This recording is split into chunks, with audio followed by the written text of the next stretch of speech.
Ayan, magandang araw po sa ating lahat mga idol at mga kababayan. Dahil nga po sa napipintong pagpirma ng ating Pangulo doon sa panukalang batas na mag-e-extend sa termino ng mga incumbent barangay officials at magpo-postpone dito po sa naka-schedule na December 1, 2025 election, ay gusto po ni Atty. Makalintal na makipag-usap sa ating Pangulo para naman po malaman kung ano yung boses ng milyon-milyong Pilipino na ang gusto po ay ituloy at hindi na dapat ipagpaliban ito pong December 1, 2025 election.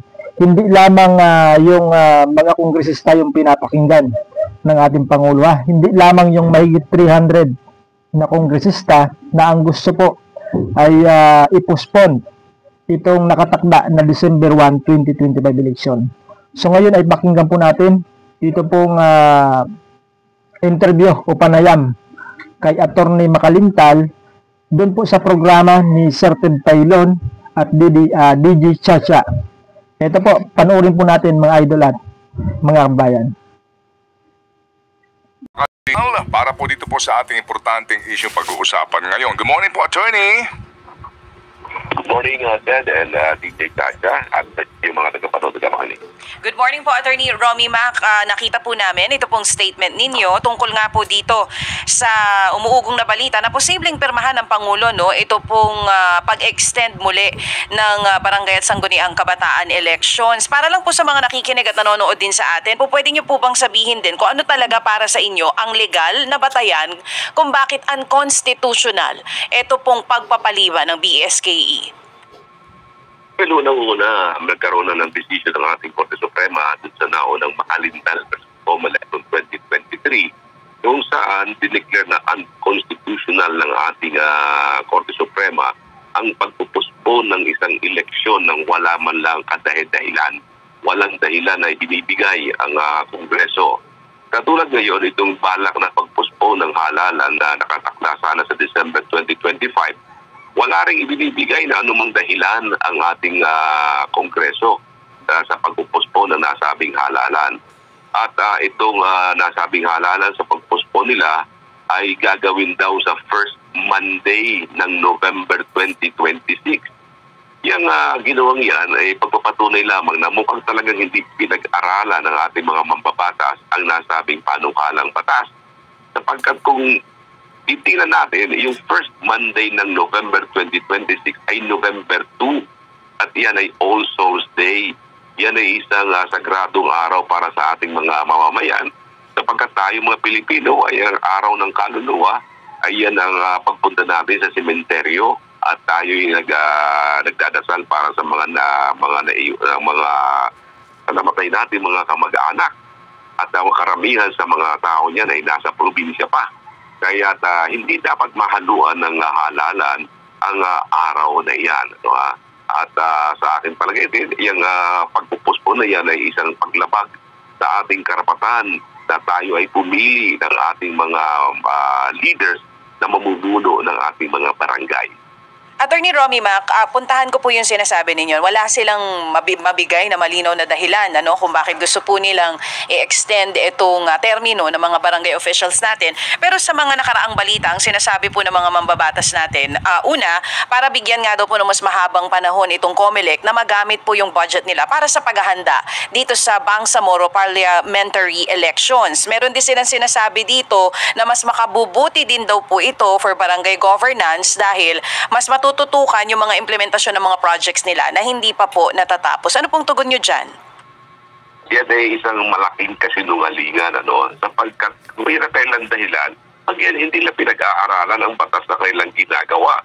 Una-una, nung ipinospon nila yung Bangsamoro parliamentary election, yan ay dapat nakasabay noong May 2025 election natin. Pero pinospon nila yan ng October. Nung kailang ipinospon yan, alam naman nila na meron tayong barangay election sa December 2025. So bakit nila pinuspone yung Bangsamoro election na yun?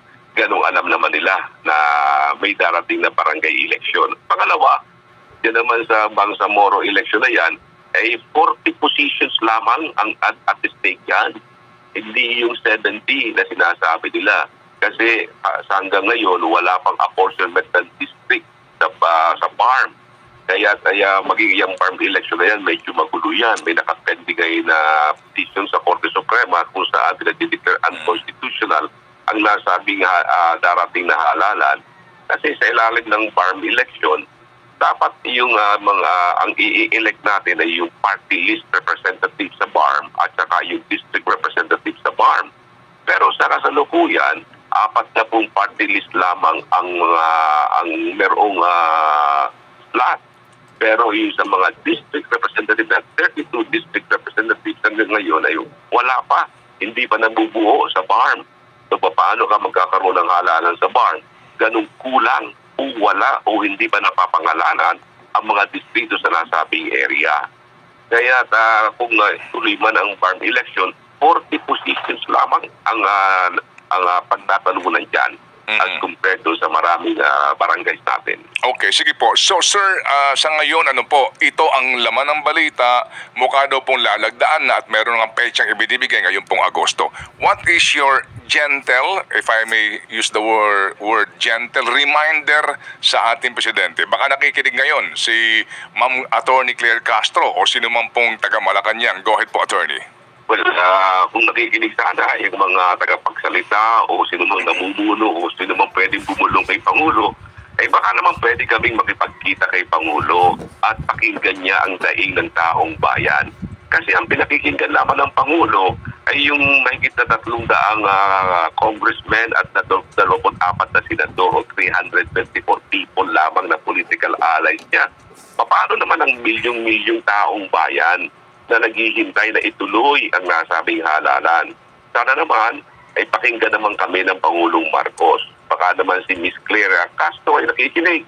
Ay sana naman bigyan nyo kami ng pagkakataon. Ako mismo nakikiusap na baka pwedeng magkaroon kami ng audience kay Pangulong Marcos at ipaniliwanag lamang namin, Mr. President, bakit ba hindi nyo ito pag-aralang mabuti? Huwag po ninyong pipirmahan kasi malaking pag-abandon sa karapatan ng taong bayan, sa aming karapatang makaboto kapag pinirmahan nyo yan.